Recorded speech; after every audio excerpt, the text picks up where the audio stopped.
Bonjour à tous et à toutes. Voilà que l'inflation revient au cœur de nos préoccupations dans l'actualité. Vous en avez tous entendu parler. Mais ce phénomène économique, quel est-il? Qu'est-ce que l'inflation? Faut-il en avoir peur? Faut-il au contraire l'espérer? Alors, on va faire un petit voyage dans cette notion.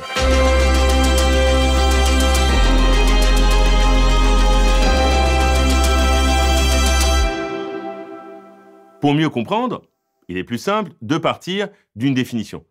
Alors je vous dis tout de suite, les économistes ont parfois des mots un peu compliqués, mais une fois qu'on les explique, tout devient très clair. L'inflation, c'est d'abord un phénomène économique qui se traduit par une augmentation des prix, qui est à la fois cumulative et auto-entretenue. Cumulative, c'est-à-dire que l'augmentation des prix, elle ne doit pas arriver juste sur un mois ou sur 3 semaines. C'est quelque chose qu'on va observer dans l'année et qui va continuer dans le temps. Et les prix, comme ils continuent à augmenter d'année en année, plus ou moins rapidement, ça se cumule. Donc une augmentation des prix qu'on dit cumulative. À côté de ça, auto-entretenue. Alors pourquoi? Parce que l'inflation, évidemment, c'est pas juste un prix qui augmente. Ce sont plusieurs prix et qui vont être reliés entre eux. Donnons un exemple que peut-être certains ont en mémoire. Quand il y a plus d'une quarantaine d'années de ça, le pétrole a augmenté. Alors, quand le pétrole augmente, donc c'est l'énergie qui augmente, donc cette augmentation du pétrole arrive et concerne les entreprises, qui évidemment devront la répercuter dans leurs prix. Et dans ces années 70, quand les prix des biens augmentaient, il fallait, à l'époque on verra ces mécanismes, il fallait que les salariés ne soient pas perdants. Donc qu'est-ce qui allait augmenter? Les salaires, pour ne pas être perdants par rapport à cette augmentation des prix. Mais quand les prix augmentaient et puis les salaires augmentaient, ça rendait les coûts pour les entreprises effectivement plus chers. Donc elles devaient le répercuter à leur tour. Donc vous voyez bien, ça s'auto-entretient. C'est-à-dire la première augmentation des prix entraîne une augmentation d'un second, ensuite d'un troisième, et ça peut créer un cercle vicieux parfois, parce que il y a une espèce de spirale qui pourrait ne pas s'arrêter. Alors, ça c'est, si vous voulez, pour commencer. Mais dans la notion, il faut un petit peu continuer pour voir un peu plus clair. Parce que généralement, l'inflation, telle qu'on en parle dans les médias, ou telle qu'on peut en avoir quelques chiffres d'ici de là, c'est souvent une inflation qui touche la consommation. Là encore, on pourrait dire, très bien, on consomme tous, alors nous sommes tous concernés. Mais attention, selon notre revenu, selon le lieu où l'on habite, on ne consomme pas la même chose et on ne fait pas face au même prix. Donc c'est pour cela que certains vont ressentir l'inflation comme quelque chose de très pesant et d'autres un peu moins. Parce que il suffit de regarder le prix des logements, il suffit de regarder qu'est-ce qu'on met dans son panier et on ne met pas tous les mêmes biens dans notre panier. Certains, c'est juste des biens les plus simples, des biens de la vie quotidienne, d'autres, c'est des biens de luxe par exemple. Donc on comprend que l'inflation touche quelque chose d'essentiel, les prix. Et les prix en économie, c'est fondamental. Ça, c'est la chose que l'on doit garder à l'esprit. C'est la question de la progression de ces prix. Dans certains pays, on voit les prix augmenter de plus de 50% d'une année sur l'autre. Alors les économistes disent qu'il y a une hyperinflation. Ce phénomène a pu concerner certains pays dans l'histoire et c'est le phénomène le plus inquiétant. Parce que l'on comprend qu'avec les 100 € que l'on avait une année, si les prix devaient augmenter de 50% sur l'autre année, avec ces 100 €, on pourrait moins et beaucoup moins acheter de biens. Dans nos pays, sur la période récente, l'inflation progresse plus ou moins rapidement et nous verrons qu'à des moments de l'histoire, une inflation accompagne l'augmentation de la production. On dit en économie, c'est très bizarre, elle rampe avec la production. C'est ce qu'on appelle une inflation rampante. Pour savoir s'il faut en avoir peur ou au contraire, trouver qu'elle a du bon, il faut s'arrêter un temps pour se poser la question, mais d'où vient cette augmentation des prix? Plusieurs explications ont été proposées. La première, c'est de dire, quand il y a beaucoup de monnaie qui circule dans l'économie, progressivement cette monnaie va perdre de la valeur, et qu'il y a trop de monnaie en circulation, alors on estime que ce phénomène-là provoque de l'inflation et donc fait perdre à la monnaie sa valeur. Quand les prix augmentent, qu'est-ce qui est embêtant pour nous? C'est que pour notre pouvoir d'achat en apparence, on va pouvoir acheter moins de biens, puisque la monnaie qu'on avait à une époque a moins de valeur une année après, par exemple. Donc, ces économistes-là nous disent attention à la quantité de monnaie qui circule. Il ne faut pas qu'il y ait trop de monnaie. Alors, nous verrons si cela se vérifie toujours ou pas. La deuxième explication, elle vient de ce que l'on appelle les coûts de production. Il y en a que l'on dit qui sont fixes, c'est-à-dire qui ne changent pas en fonction des quantités produites. Par exemple, le loyer que vous payez pour un bâtiment dans lequel vous travaillez, eh bien, si c'est le bâtiment de votre entreprise, vous payez une certaine somme par mois, que vous produisiez beaucoup ou peu. Et puis, il y a des coûts qui varient en fonction des quantités que vous produisez. Prenons l'exemple du pétrole de tout à l'heure. Si vous avez besoin de pétrole, ou même de beaucoup de pétrole, et que le prix du pétrole augmente, eh bien, les quantités de pétrole que vous allez importer, vous allez les répercuter sur le prix, puisque plus vous produisez, plus vous allez demander du pétrole, et si ce pétrole coûte cher, évidemment, le prix du bien s'en ressentira. Dans les coûts de production, il y a aussi les coûts que l'on paye, qui sont liés, évidemment, aux salariés que nous avons. Ces coûts de production, évidemment, si les salaires augmentent, ça a une répercussion, évidemment, sur le prix global. Et si ces salaires progressent trop vite par rapport à la richesse que crée l'entreprise, eh bien, le coût de production lié au travail va augmenter encore. Donc là, c'est encore une autre source de l'inflation. C'est-à-dire que les coûts de production, les matières premières qu'on utilise, le coût des salariés, pour ne citer que cela, vont nourrir une spirale d'augmentation des prix. On peut aussi, très classiquement, voir l'inflation dans des décalages d'offres et de demandes liés à la pénurie. Souvenez-vous l'histoire des masques. Au début de la pandémie, il fallait avoir beaucoup de masques et on en manquait. Et le prix des masques avait connu, évidemment, une augmentation. Beaucoup de demandes, peu d'offres de masques, le prix des masques s'emballe. Une autre cause importante, l'inflation liée à la productivité. Qu'est-ce que c'est que la productivité en économie? C'est l'efficacité du processus de production. Alors vous allez me dire, mais c'est quoi le lien avec l'inflation? C'est très simple. Imaginons un secteur économique qui est très productif, et dans ce secteur, comme il y a beaucoup de productivité, on peut récompenser, on peut rémunérer davantage les salariés.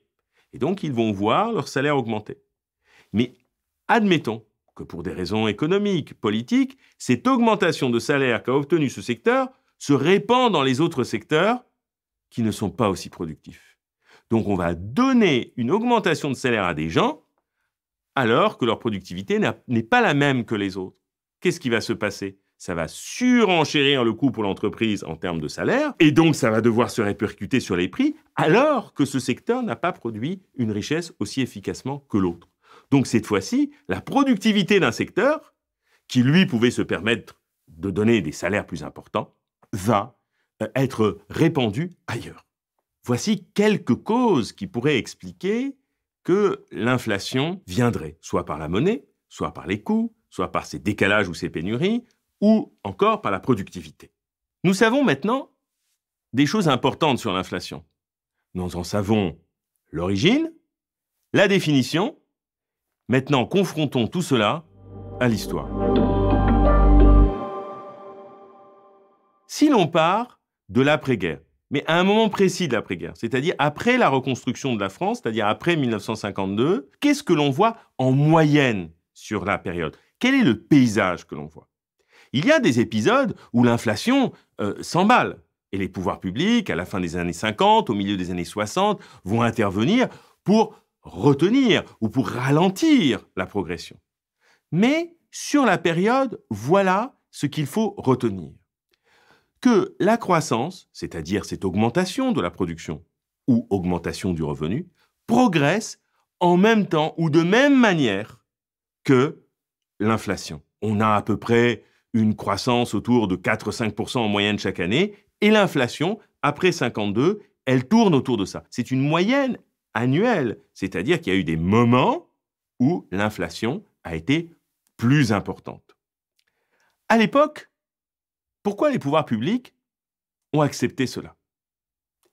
Dans l'après-guerre, deux choses obsèdent les pouvoirs publics, la croissance et le plein emploi. Dans une société qui est plus jeune, pensez au baby-boom, il y a eu plus d'enfants.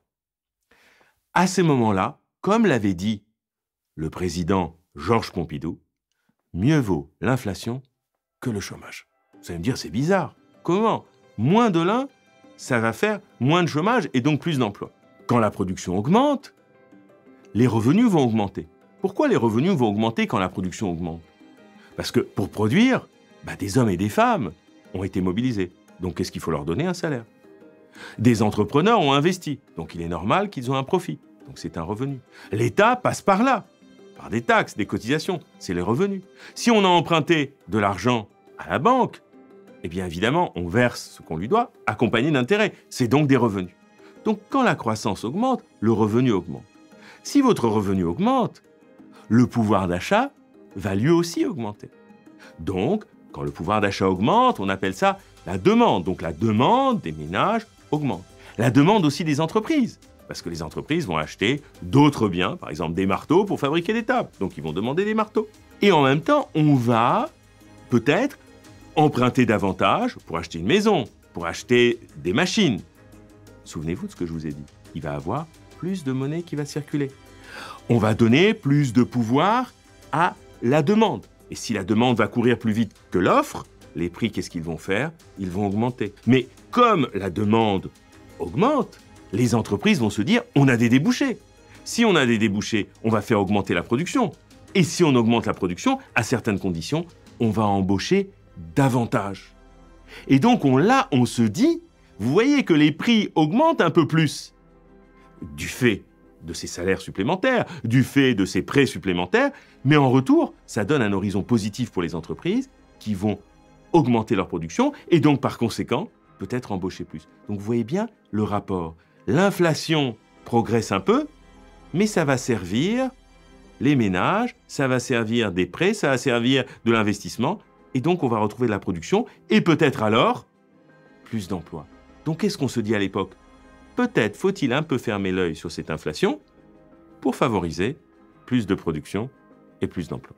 Alors si vous empruntez dans ces années-là, avec une inflation autour de 4 ou 5, et vous allez à la banque et on vous propose un taux d'intérêt, admettons, à 3% ou 4%, mais si l'inflation est de 4 ou de 5, pour vous, réellement, ce qu'il va falloir rembourser, c'est beaucoup moins, puisque l'inflation vient, en quelque sorte, ce qu'on dit en économie, lisser la dette, la rendre plus supportable. Mais attention, tout ça, c'est des phénomènes très fins, ça peut déborder, c'est pas des choses qui sont systématiques, qui sont automatiques. Mais on voit bien qu'à l'époque, l'idée, c'est de dire, supportons un peu plus tout cela pour pouvoir atteindre ces objectifs. Et en plus, à l'époque, on croit que ça va marcher. À cette époque, c'est l'âge d'or des politiques économiques. On croit que l'État, en jouant avec la monnaie, en jouant avec son budget, va créer en permanence de la croissance et du plein emploi. Surtout qu'en plus, à l'époque, pour rassurer les salariés, on crée des mécanismes où, lorsque les prix progressent, les salaires suivent. On dit que les salaires sont indexés sur les prix. Et puis, pour faire en sorte qu'ils ne soient pas perdants sur le pouvoir d'achat, en 1950, on crée un salaire minimum. Salaire minimum interprofessionnel garanti, le SMIG. Mais comme son mode de calcul n'était pas toujours favorable pour le pouvoir d'achat, que ça soit en tenant compte de l'évolution des salaires ou des prix, en 1970, on va le transformer en salaire minimum interprofessionnel de croissance, SMIC. Ce qui va permettre aux personnes, aux salariés, de voir leurs revenus au moins ne pas descendre en dessous d'un certain plancher. On tolère une certaine inflation parce qu'on est dans une société plus jeune, on donne plus de pouvoir en quelque sorte à celui qui doit de l'argent qu'on appelle le débiteur, un peu moins d'argent à celui qui en prête qu'on appelle le créancier, on fait en sorte que la croissance soit soutenue et que l'on crée davantage d'emplois. Alors on pourrait penser que ce mécanisme allait durer infiniment. Malheureusement, parfois en économie, c'est comme les histoires d'amour, ça finit mal. Et le problème, c'est que ce bel enchaînement que je vous ai décrit va se gripper vers la fin des années 60. il va se passer un phénomène très particulier que les économistes, vous savez, les économistes, ils aiment bien inventer des mots, un phénomène de stagnation économique accompagné d'inflation. Et les économistes, pour raccourcir ça, on dit stagflation. C'est-à-dire un phénomène où l'on va voir en même temps de l'inflation et une contraction de l'activité. Souvenez-vous, on avait dit, j'accepte un peu plus d'inflation pour avoir un peu plus de production et de revenus. Là, il y a de l'inflation, mais un peu plus de production n'est pas là. Donc le compte n'y est pas. Mais pourquoi? Tout d'abord, vers la fin des années 60, et c'est un grand débat parmi les économistes, ce fait qu'effectivement on arrive à produire de la richesse plus rapidement que ce qui nous en coûte pour la produire, commence à ralentir. Ensuite, on voit des désordres monétaires qui se développent dans le monde, liés à la fin d'un système monétaire que l'on avait appelé le système de Bretton Woods. Et on voit aussi le prix des matières premières commencer à s'envoler, et particulièrement le pétrole dans la décennie 70. Et là, on va se retrouver dans un phénomène où l'inflation, vers la fin des années 60, va commencer à accélérer et on va rentrer petit à petit dans un phénomène, au milieu des années 70 jusqu'au début des années 80, dans la plupart des pays occidentaux et en France, dans ce que l'on appelle une inflation à 2 chiffres. Nous, les économistes, on n'arrive pas à s'entendre pour dire, par exemple, si une variation de 6% de l'inflation d'une année sur l'autre, c'est pire que 5. Parce qu'il y a tellement de variables à observer qu'on ne peut pas prendre dans l'absolu cette variable et oublier tout le reste. N'oubliez pas ce que je vous avais dit. Selon le lieu où vous habitez, le type de revenu, vos types de consommation, ce que vous ressentez en termes d'inflation n'est pas la même chose qu'un autre. À partir de ce moment, les gouvernements vont changer d'orientation. Et ils vont vouloir lutter contre l'inflation à partir de la décennie 1980 en disant on va lutter contre ça et on va donner un nom à cette politique, la désinflation compétitive. C'est-à-dire que l'inflation continue, c'est-à-dire que les prix progressent de manière auto-entretenue et cumulative, mais de manière plus lente. Et pour y parvenir, on va décider en France, en Allemagne et dans d'autres pays de faire en sorte que les salaires progressent plus lentement. Et on va mettre en place quelque chose, et il ne faudra pas l'oublier, la désindexation des salaires et des prix. C'est-à-dire, on va arrêter de faire en sorte que les prix et les salaires soient liés. On va faire en sorte uniquement que les salaires suivent la productivité, mais pas les prix.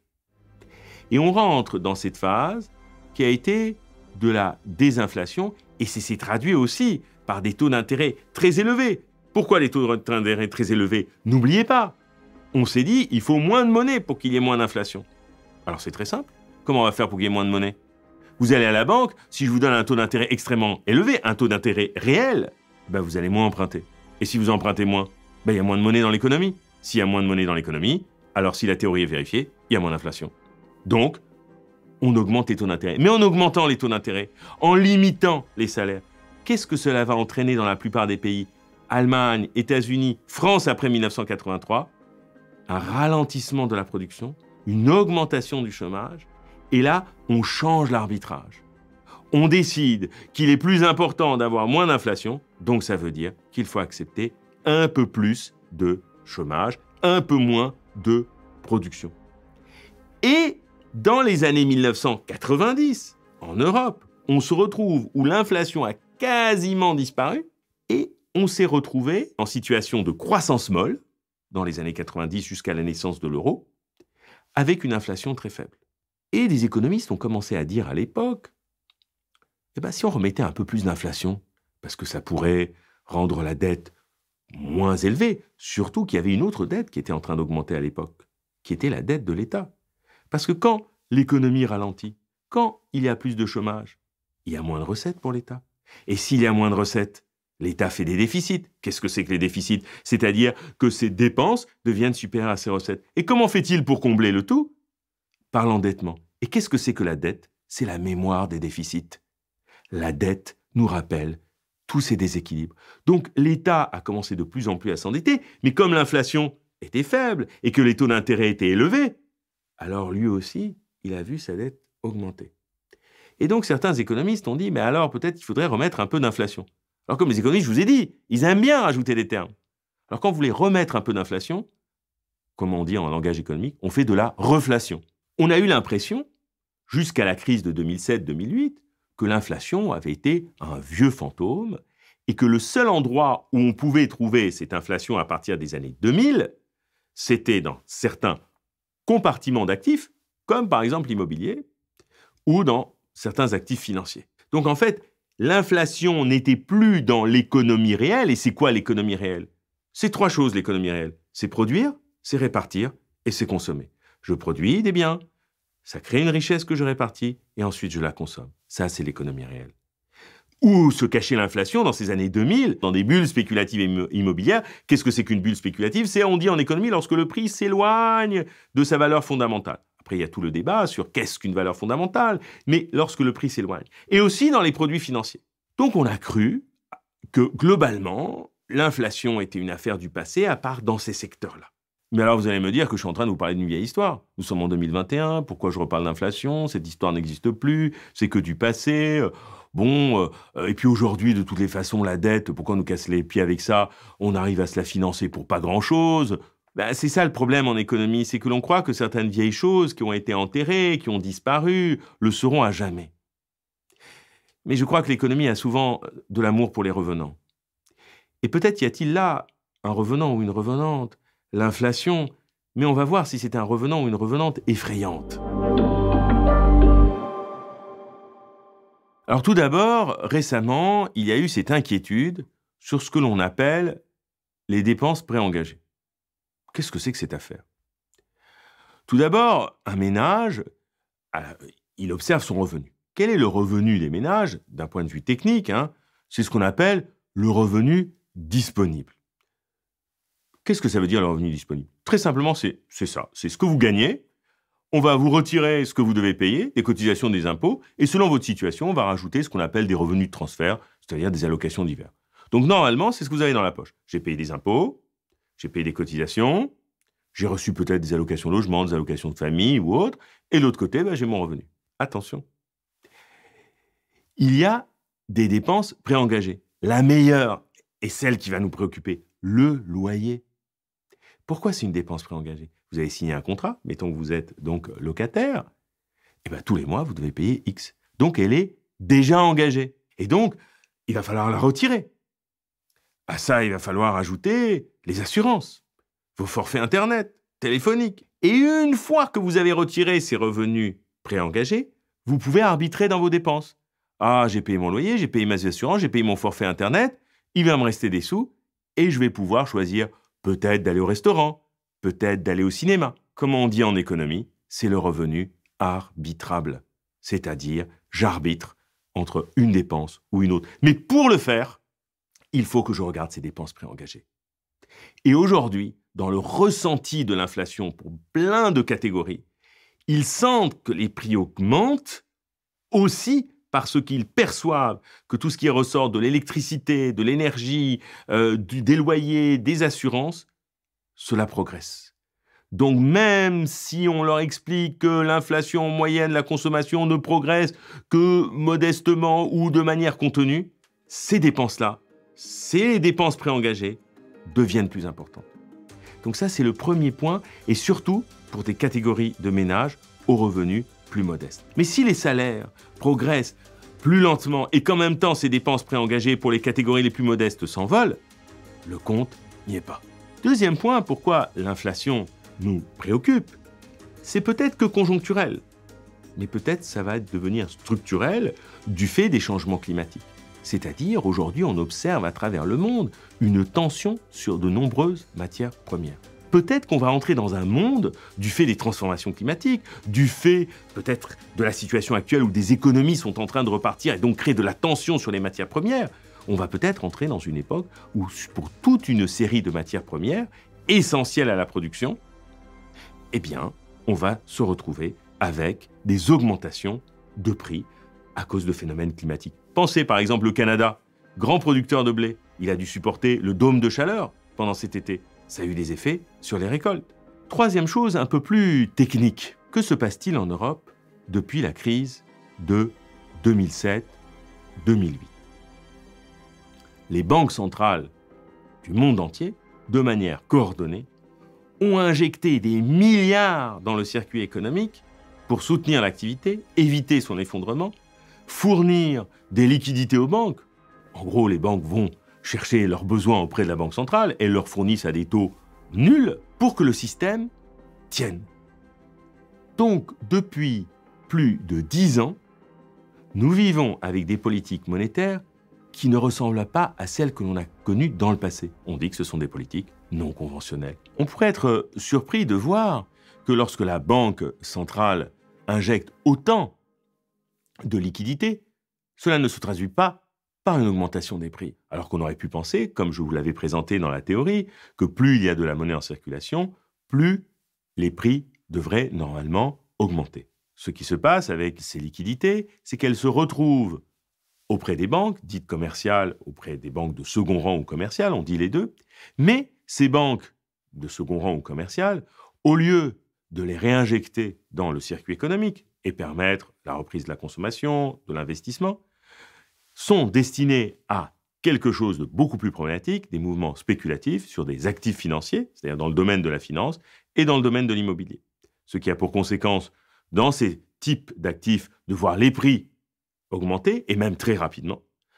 Et pour autant, dans l'économie dite réelle, c'est-à-dire celle que l'on connaît au quotidien, on ne voit pas cet effet d'une augmentation massive de liquidité dans l'économie. Si l'on veut garder à l'esprit le changement, dans les premiers temps, c'est-à-dire après la guerre et au cours de ce qu'on a appelé les Trente Glorieuses, l'État, par son intervention, puisqu'il utilise à son service la Banque centrale, va injecter des milliards qui vont se retrouver dans le système économique et se traduit alors par de l'inflation avec des prix qui vont augmenter.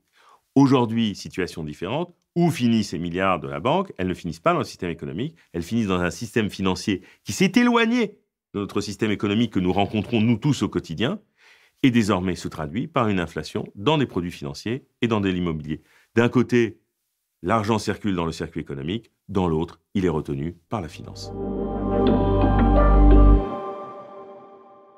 Dans le contexte actuel, depuis la crise de 2008-2009, avec l'intervention des banques centrales, on est dans une situation où le système économique paraît si fragile que ces acteurs, ces institutions bancaires que sont les banques centrales, achètent en quelque sorte du temps.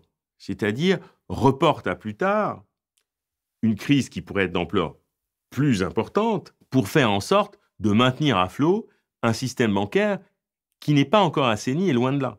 Parce que ces politiques des banques centrales ont reporté l'assainissement du système bancaire du fait de ces interventions. Donc nous sommes dans une situation qui est assez instable, qui est provisoire et qui peut, à la faveur d'une nouvelle crise, cette fois-ci, donner des conséquences que l'on ne mesure pas. Malgré ces interventions des banques centrales, et particulièrement la Banque centrale européenne, la zone euro est restée de toutes les façons une zone économiquement peu dynamique ou moyennement dynamique. Il ne peut plus y avoir les effets de second tour du passé. Les effets du second tour, c'était quoi? C'est que lorsque les prix augmentaient, premier tour, deuxième tour, les salaires augmentaient. Mais comme les salaires sont détachés désormais des prix, et qu'en plus, le pouvoir de négociation des salariés s'est réduit. Pourquoi il s'est réduit? Quand vous vivez dans une union économique et monétaire comme la nôtre, où le capital peut se placer où il veut, il peut être au Luxembourg, il peut être aux Pays-Bas, tandis que les travailleurs, eux, ils courent moins vite. La protection sociale court moins vite. Donc on voit bien que les salariés ne sont pas en position d'obtenir des revalorisations réelles des salaires. C'est pourquoi les gouvernements, depuis des années, ont dit « bah non, le pouvoir d'achat, il passe plus par l'augmentation des salaires, ou moins par les salaires, il passe par l'idée de la réduction de la dépense publique, avec l'idée de moins d'impôts, mais encore une fois pour certaines catégories plus que d'autres, avec, on va nous dire, moins de cotisations, moins de taxes d'habitation, pour éluder la question centrale, qui est la question des salaires. En somme, si aujourd'hui, les prix devaient s'envoler de manière plus significative, alors certains vont dire, c'est très bien pour notre dette. Mais si les salaires ne suivent pas les prix, et particulièrement cette question immobilière ne trouve pas résolution, ce retour d'inflation, même s'il ne ressemblera pas à celui du passé, peut être extrêmement problématique pour le monde salarial qui déjà connaît une basse pression dans le domaine. On risque de retrouver des avatars de l'inflation dans un contexte qui a changé, où nous ne sommes plus dans les vieux bastions industriels des années 50, 60, 70. On n'est plus dans le même pouvoir syndical. On n'est plus dans les mêmes liens entre la sphère financière et la sphère réelle. Mais l'inflation peut donc revenir, comme je vous l'ai dit, sous d'autres formes, et même si elle ne prend pas la même vitesse que par le passé, elle peut gagner une certaine accélération qui, pour des catégories entières de la population qui déjà connaissent des problèmes de pouvoir d'achat, risquent d'en connaître d'autres, sans oublier une autre facture qui pourrait les attendre si elle est injustement répartie, la facture de la transition écologique.